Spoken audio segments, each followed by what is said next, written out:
મિત્રો આ વિડીયોમાં આપણે ઇંગ્લિશના ફંક્શન શીખીશું, સમજીશું. બરાબર, જોડકા જે છે એસાઇનમેન્ટના એના સોલ્યુશન જોઈને તમને બહુ બધું શીખવા મળશે. તો વિડીયો પૂરેપૂરો જોવાનો છે. ગણિતનું પૂરેપૂરું જે સોલ્યુશન છે એ ડિસ્ક્રિપ્શનમાં તમને મળી જશે, જોઈ લેજો જેથી તમારી ગણિતની તૈયારી જબરદસ્ત થઈ જાય. તો જો આ જોડકા છે તમારે ટોટલ મતલબ 4 ગુણના પૂછાશે. ઓકે, તો સૌથી પહેલું છે, પહેલાં તમારે શું કરવાનું, વાક્ય પહેલાં જોઈ લો. બરાબર, તો જેમ કે અહીંયા પહેલું વાક્ય છે, Keyur always stands first in the class. હવે ઓલવેઝ, ઓફન, સમટાઈમ્સ, નેવર એવા જ્યારે શબ્દો આવે ને ત્યારે સમજી લેવાનું કે શું બતાવે છે, frequency of action. Frequency of action એટલે કે ક્રિયા કેટલી વાર થઈ રહી છે તે બતાવે છે. ઓકે, તો પહેલામાં બી આવશે. ત્યારબાદ સોહમ કેન. જો આપણે ગુજરાતી અર્થ તમે વાક્યનો નહીં સમજો તો પણ તમને ખબર પડી જશે કયું ફંક્શન યુઝ થયું છે. ઓકે, તો કેન શું બતાવે છે, એબિલિટી બતાવે, ક્ષમતા બતાવે કે ભાઈ સોહમ ગાડી ચલાવી શકે છે. રાઈટ, તો કેન શું બતાવે છે, એબિલિટી, એટલે જવાબ આવશે ડી. ત્યારબાદ રીચા મસ્ટ જ્યારે આવે એ શું બતાવે છે, ફરજિયાત આ કરવું જ પડશે. બરાબર, Richa must tell the truth. રીચાએ ફરજિયાત સત્ય બોલવું જ પડશે. તો મસ્ટ એટલે કે આવ્યું નેસેસિટી, એટલે જવાબ આવશે અહીંયા C. Disha was reading a book. હવે આ તો હવે સિમ્પલ છે ભાઈ, 3 જવાબ મળી ગયા, ચોથો મળી જાય એટલે જવાબ આવશે એ. પાસ્ટ ઇવેન્ટ બતાવે જ્યારે ભૂતકાળમાં વાક્ય હોય, મતલબ કયું ઇનડાયરેક્ટ વાળું વાક્ય હોય, વોઝ રીડિંગ અ બુક, તો એ શું છે કે ભાઈ બુક વાંચી રહી, ભૂતકાળની ઇવેન્ટની વાત કરી છે એટલે ડિસ્ક્રાઇબિંગ પાસ્ટ ઇવેન્ટ આવશે. ઓકે, સમજી ગયા, એકદમ ઇઝી હતો. હવે જોઈએ બીજો. જો મેં તમને હમણાં જ કીધું, તમને પહેલાનો જવાબ તરત મળી જશે, સમટાઈમ્સ. શું છે, સમટાઈમ્સ. શું હશે, એક્શન. એટલે પહેલામાં તો બી આવી ગયો. જોઈ નથી ખબર પડી, હમણાં જ તમે શીખ્યા ને હવે તમારે 1 ગુણ આનો 100% આવી જશે. ફરી બીજો જુઓ, મસ્ટ. આઈ થિંક આ લોકોએ એવી સેમ ટુ સેમ જ 2 વાક્ય મૂકી દીધા છે, મતલબ મિસ્ટેક છે આ લોકોની. જવાબ શું હશે, નેસેસિટી આવશે, મસ્ટ આવ્યું એટલે. હવે જુઓ, ધ ચિલ્ડ્રન સેટ ક્વાઇટલી. બાળકો શાંતિથી બેઠા છે. તો કેવી રીતે બેઠા છે, શાંતિથી બેઠા છે. કેવી, ધારો કે એંગ્રીલી, બરાબર, કે ભાઈ ગુસ્સેથી બોલ્યા. ઓકે, તો આ શું બતાવે ખબર છે, આ બતાવે છે એક્સપ્રેસિંગ મેનર, રીત બતાવે છે. ઓકે, તો એમાં શું આવશે, expressing manner. This is a good surprise. તો આ શું બતાવે છે, ઇમોશન બતાવે છે.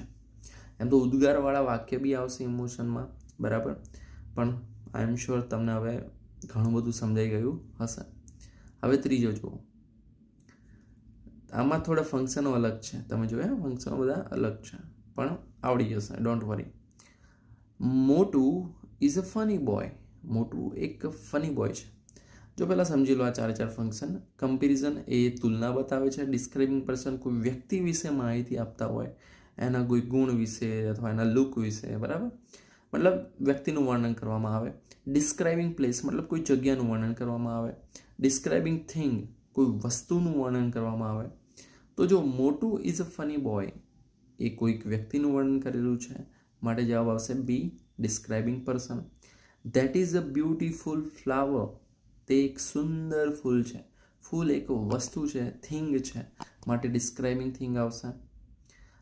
Trisha is as lovely as Misha. Trisha અને મીશાની શું કરવામાં આવે છે, તુલના કરવામાં આવે. ત્રિશા છે એટલી જ લવલી છે મીશા જેટલી છે, મતલબ મીશા જેટલી જ લવલી છે. તો જવાબ આવશે અહીંયા comparison. Rampur is a small village. Rampur એક નાનું ગામડું છે, મતલબ હવે વધ્યું એક પ્લેસ, જગ્યા, તો જવાબ આવશે સી.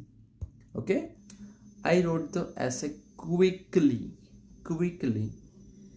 બરાબર, મતલબ શું છે, રીત બતાવે છે. ભાઈ મેં એસે પતાવી દીધો ઝડપથી.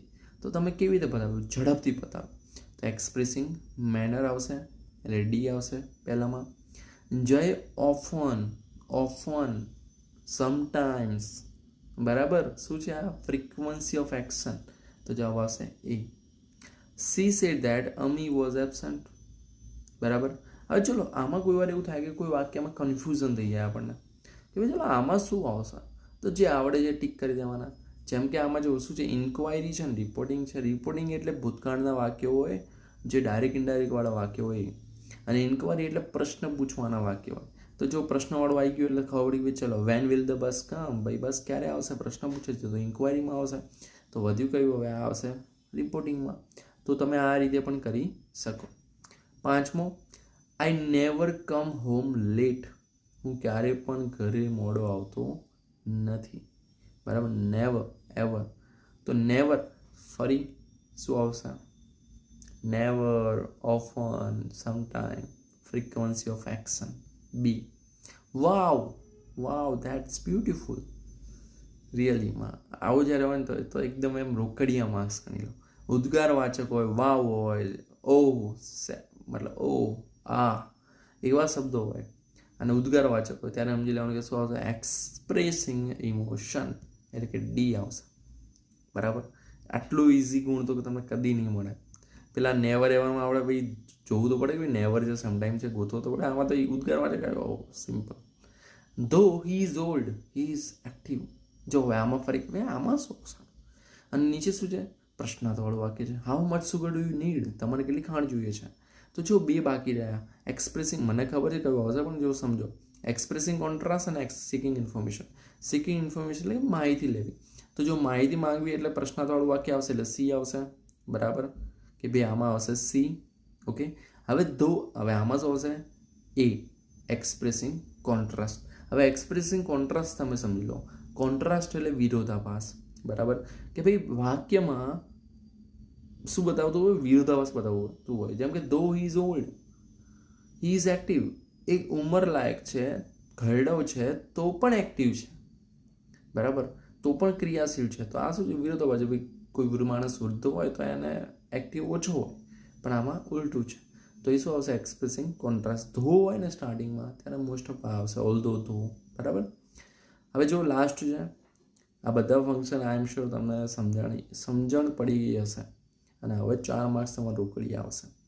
મે આઈ યુઝ યોર પેન. હવે જો પહેલાં ફંક્શન સમજી લો. પહેલાંના કોઈ આવ્યા છે? નથી આવ્યા. ઇન્ક્વાયરી છે એક, તો ઇન્ક્વાયરી એટલે પ્રશ્નવાળા હોય, તો 2 છે, બરાબર. એટલે કંઈક અલગ છે આમાં, બરાબર. શું? તો જો પહેલું છે એક્સપ્રેસિંગ અલ્ટરનેટિવ, કાં તો આ, બરાબર.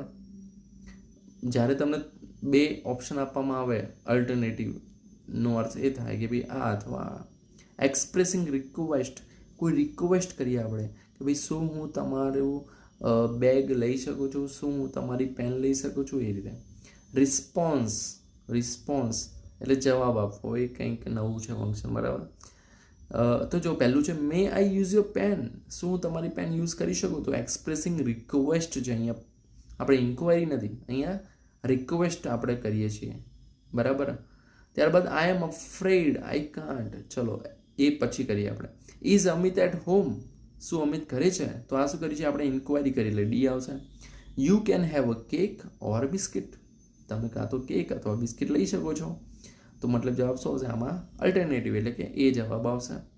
અને બીજામાં આઈ એમ અફ્રેડ આઈ કાન્ટ, મને ડર લાગે હું નહીં કરી શકું, તો એક રિસ્પોન્સ છે, તો એટલે જવાબ આવશે સી.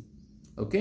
તો આપણે આ 6 જે જોયા અલગ અલગ ફંક્શનના જોડકા, તો આના ઉપરથી આઈ એમ શ્યોર તમને હવે ઘણી બધી ખબર પડી ગઈ હશે. ઓકે. ફંક્શનનો એક અલગથી વિડીયો બનાવેલો છે, ડિસ્ક્રિપ્શનમાં વિડીયો મળી જશે, જોઈ લેજો. ફરી આવા વિડીયોઝ જોવા માટે ચેનલને સબસ્ક્રાઈબ કરો. ફરી મળીએ નેક્સ્ટ વિડીયોમાં. ત્યાં સુધી good bye, take care, all the best.